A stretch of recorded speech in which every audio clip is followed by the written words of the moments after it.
Great. We're going to go ahead and kick this thing off with our first performer, a poet. Everybody put your hands together for Omari Ajanaku.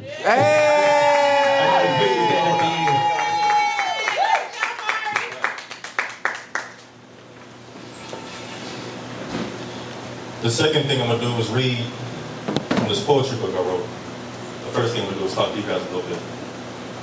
My name, Omari, means the highest close to God. Ajanaku means he fights for what he wants.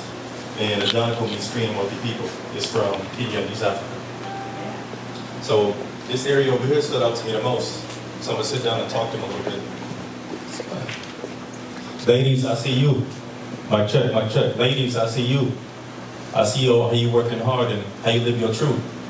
Your hair, I see it. I want you to know it's beautiful. The way you walk, the way you talk, you got purpose. And don't dim it for anybody, because you work. Yeah. I want you to know that you're important, you got significance. And just know that from top to bottom, you haven't said it. Come on. Let's go. So what I would like to do is sit down and talk to you guys just a little bit. From the book I wrote, A Letter to My Children. The purpose behind it was, if I die tomorrow, other than my life insurance, what am I leaving behind when it comes to knowledge and wisdom? When it comes to purpose. So the first one. The first one is called, Why I Do It. Why I do it. I do it for the kids who have little hope because their parents stay strung out on that dope smoke. I do it for the kids who can't wash their clothes, so they wash their drawers in the sink with the bar of soap. I do it for the kids who have great grades, but can't focus in class, their friends buried in their grave. I do it to lead my people by example, displaying positive acts that carry on and travel. We need hope. Someone who knows what to do. Acts of integrity that will carry through. Change the way we think, act, pray, and move. By taking time to prove what we do helps us improve, instead of doing what they show on the news. And on the tube, that paints a perspective of who deserves to lose their life and who decides who goes free. I do it for the kids who have little hope because their parents stay strung out on that dope smoke. I do it for the kids who can't wash their clothes, so they wash their drawers in the sink with the bar of soap. I do it for the kids who have great grades, but can't focus in class, they friends buried in the grave. I do it to lead my people by example, displaying positive acts that carry on the travel. Well, I do it. That's right. That's right. So I have two more to read. The first one is called The Port in the Storm. I need y'all to stay with me on this one. The Port in the Storm, mind how it's needed. The port in the storm, I wonder if it ever feels conceited. Knowing its importance, I'm sure it has an ego. Knowing its necessity, I'm sure it is private.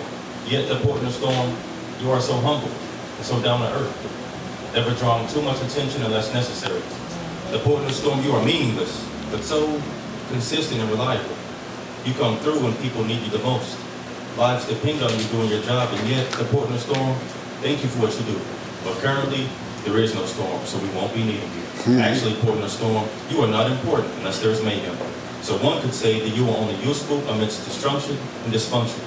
So port in the storm, let me ask you, when there is peace and tranquility, what is your purpose? When the sun shines bright in the sky, and as the birds chirp their sweet songs, what is your use? I bet you have self-esteem issues and feel neglected because no one needs you. No one looks for your help, no one even notices you. I bet you look forward to tumultuous situations so you can feel important, so you can feel significant and bigger because then people need you. So port in the storm, I ask you, how do you do it? How are you so peaceful in your isolation and in your undisturbed moments, yet so attentive and diligent when called upon? How do you rise to the occasion on a whim while staying so prepared?